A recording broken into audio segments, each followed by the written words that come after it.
Hi, I hope you are having a wonderful day so far. I am Kristen. Welcome to In the Good. And today's reading is Love and Relationship with a focus on intimacy. Physical, mental, spiritual, psychological. We're going to see what comes up, see what themes are playing out for you, and look into your energy with you and another. All right, the first card is Breathe. I think this is taking the time to luxuriate in the passionate moments of our life that are surrounding us. We are surrounded by the sensual and those sensory things, eating, the tastes, the smells, the textures, the way a fabric feels on your body and how you feel when you want to be cozy and you put on a certain kind of sweater and it makes you feel held. So I think the first step here in creating deeper intimacy with ourselves and therefore other people is discovering and luxuriating in that is what is with sensual, that it is luxuriating with what is sensual in our everyday ordinary life. There's a card in the Osho Zen tarot deck that's called Ordinary. And that card has always made me feel like those little details that just make things romantic on a day-to-day basis. And again, if in discovering those things for yourself, how can you then communicate to someone else what you need if you haven't been in discovery with it? How can you really expect someone to be in this discovery with you in the sensual when it's not something that's a part of your everyday life? So it could even be in relishing in that cup of coffee, delicious foods, going into nature and finding the sensuality in walking amongst the flowers and the trees, the sensuality of the ocean. It's winter, getting into winter now. It's going to be cold, with that kind of like feeling of walking on the beach and the water's cold and it's at your feet. And whether it's taking yourself home or going home with someone else, it's this idea of taking yourself on a romantic date. Even if you're with somebody else, really being there with yourself and present with yourself, and therefore being able to be present with someone else. All right. You've got someone on your mind. It doesn't matter how long you've known them.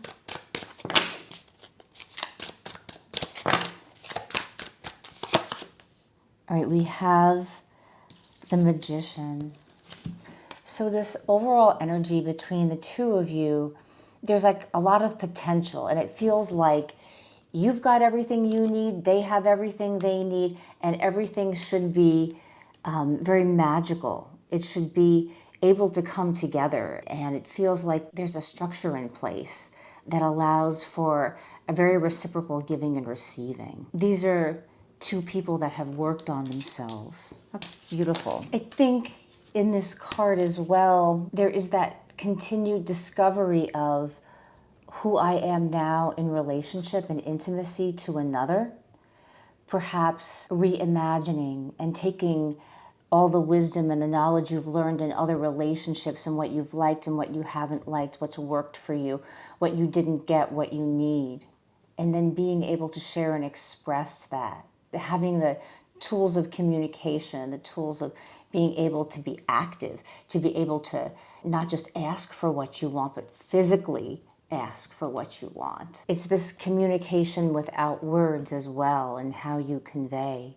And what I'm picking up is another person that's also in this rediscovery based on their history of relationships. Rediscovering that they have the tools that they need. They are a sensual person. They are someone who likes to share. But how do I do that? They seem to have everything that they need to be able to do that. But with this particular Magician card, which seems so internal to me, it can be having everything that you need, but not knowing how to use it, or being afraid or having certain fears of stepping forward and expressing it. And this could be you, them, or a combination of the both of you. Because when someone just is on the precipice but not really surrendering to it, the other person feels it. All right. Let's get your energy is, I'm putting you have the Empress here, so you're ready, you're locked, you're loaded. This is a person who through wisdom and experience, through life experience, has gained not only knowledge of herself, but a true embodied feeling of who she is or he is in this. It could be a man or a woman carrying that Empress energy of, I am ready to receive from what I have built for myself in my life, in my career, with my family, with my friends, what I've seen of myself in other relationships. I am ready to create and co-create. This is what I have built for myself. What can we build together?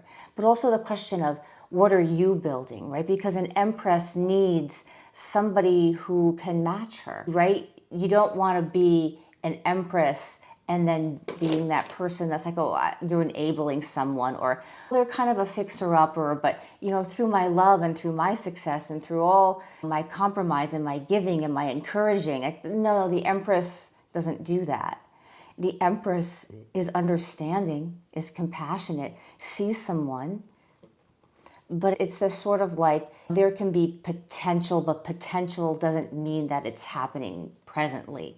And so often we think, but there's this potential, there's this opportunity.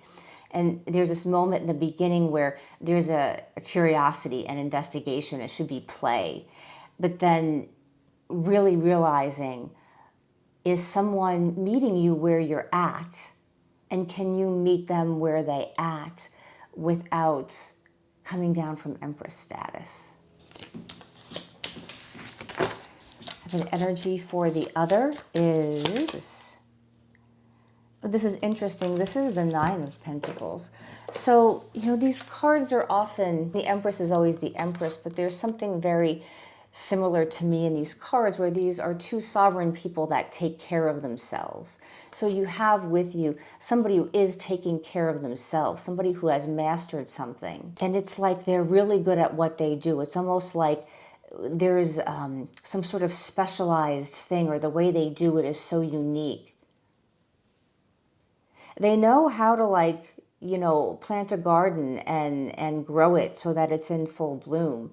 They know how to create a lot of success for themselves. But you may be encountering, and of course, always, as we know, we're going to switch and we're going to swap the energies, right? And guess what? Sometimes it's like they swing and they swap back and forth all the time, right? This is me, now this is them, and this is me, right? Play with it. It's like, as I talk, you take it and you turn it into your own, and those insights and those intuitions and those conversations that you're having with yourself, right?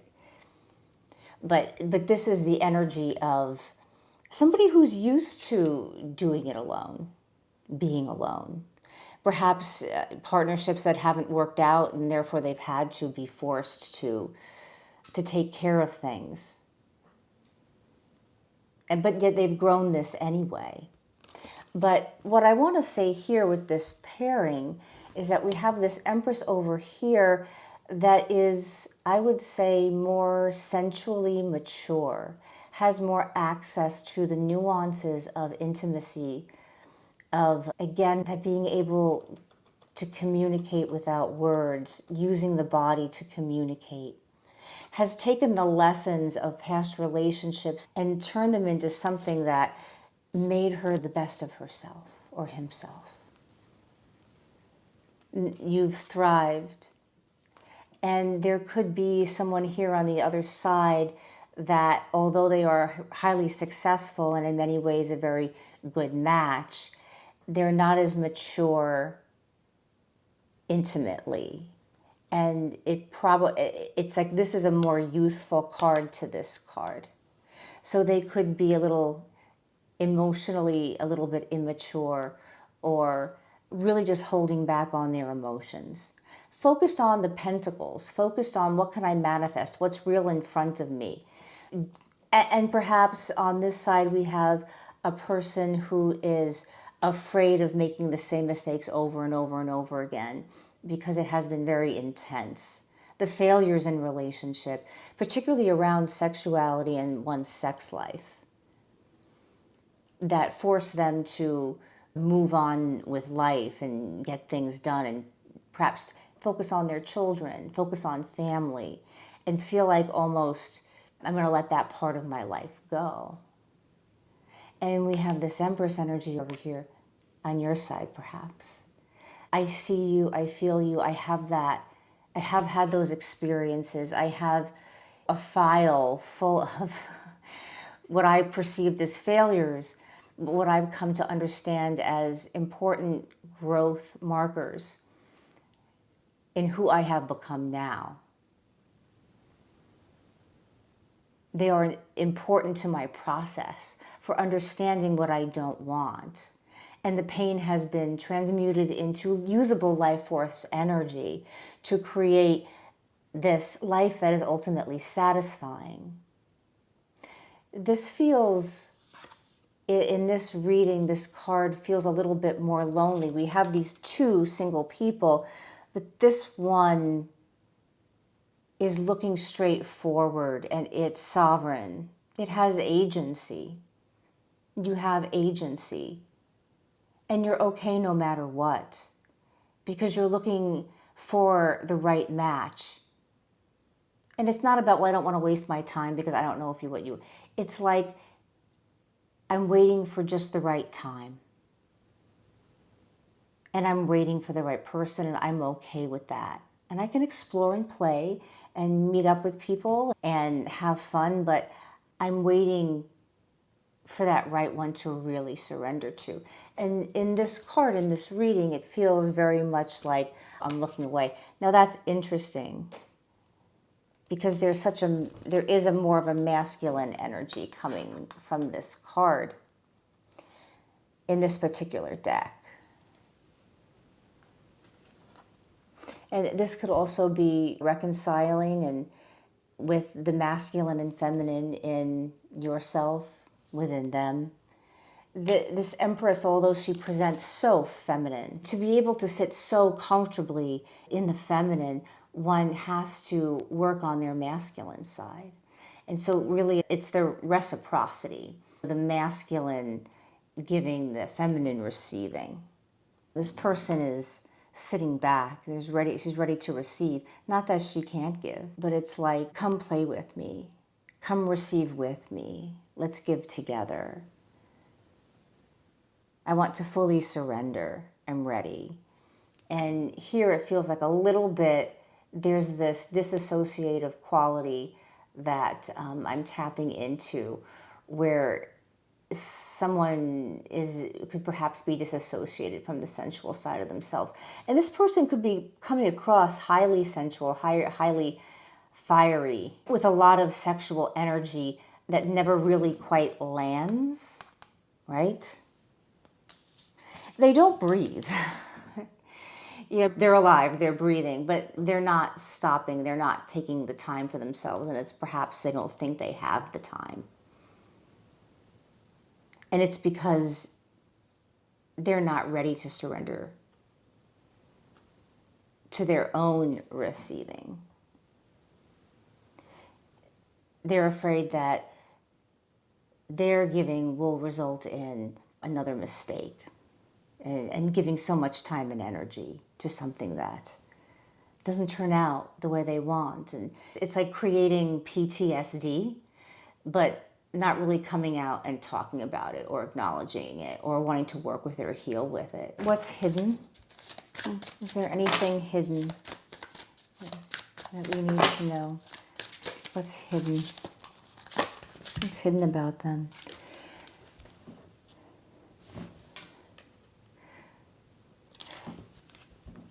So it's not being expressed to you that someone is in the middle of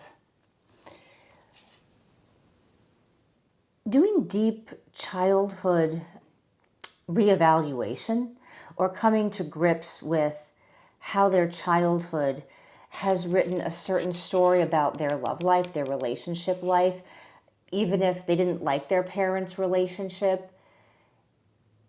Like, I don't want that. Somehow we end up with parts of our mother or our father, and we're not even aware that we're drawn to it because it's so, ingrained in our DNA. It feels like in this card too that someone's fighting off something emotional that's coming at them. It doesn't feel like they're rowing. It feels like it's pushing it away. Perhaps somebody here is in the middle of pushing away an emotional, traumatic experience. They're trying to get to the land here in the sunrise. It feels like a long journey ahead. So you may not know, and it's carrying parts of themselves with them, the child in them. Perhaps that person who was married to their first spouse, the person that's a father or a mother, that part of themselves that felt disappointed, in grief, that then kind of putting their sexuality and intimacy on the back burner. And it comes out to be expressed. And it's so clear and beautiful at times, yes? But then it's like they push away in this effort to try to reclaim something that feels safer for them to live in on a day-to-day basis.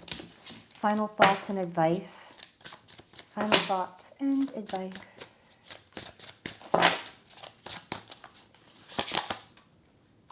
The Wheel of Fortune. I feel like there are cycles of this. This could be a person that you've known for a really long time. This could be someone that you were friends with for a really long time that you never would have thought of, that you'd be attracted to. There have been cycles of this relationship. And I think that it's one of those relationships that where you get closer and closer over time. And perhaps the other wasn't ever expecting you to reciprocate. They weren't ever expecting this part of you to come out, but it did. And now it brings up in them the stuff they need to work on. It brings up in them their fear. So perhaps they attempted to sort of, I don't want to say close out a cycle, but it's like they shut it down. They slowed it down. And if they did do this, it really is for the best because they weren't prepared at the time to be able to manifest everything that they possibly could manifest with you. So let's give just a possible outcome here on what could potentially happen with them. Maybe seeing them again, hearing from them again, you choosing to reach out. People say, oh, don't reach out. Sometimes why not reach out if that's what you're feeling? You ask yourself, is it a desperate move? Am I trying to push something? Am I trying to get a result? And if you're honest with yourself and the answer is yes to those things, then maybe just take a deep breath. And maybe not today, because there's always tomorrow. I had a really great mentor once. I was like, if you don't know what to do, don't do anything. So if you're not sure, if the decision is activating your own nervous system to even think about doing it, you'll do it when the timing is right. And they may get to it first, if that's what's supposed to happen. I really wanted to say that because there's so much about don't contact them. No, I'm in no contact. Are they going to contact me? It doesn't really matter. And as another mentor of mine recently said, people that get what they want, ask for it. And if the answer is no, then you know, and then you release yourself from suffering, from waiting. My Aunt Chris was like, ask for what you want. Ask for what you want, You might get a yes and you might get a no, but you're just not going to ever know unless you ask what you want. She was great at advice in love. All right. So the Page of Swords indicates that, yes, there should be communication going on. And I do really believe that at some point this person might do a check-in. It could be a happy Thanksgiving. It could be a happy holiday, especially if you've pulled your energy back a little bit.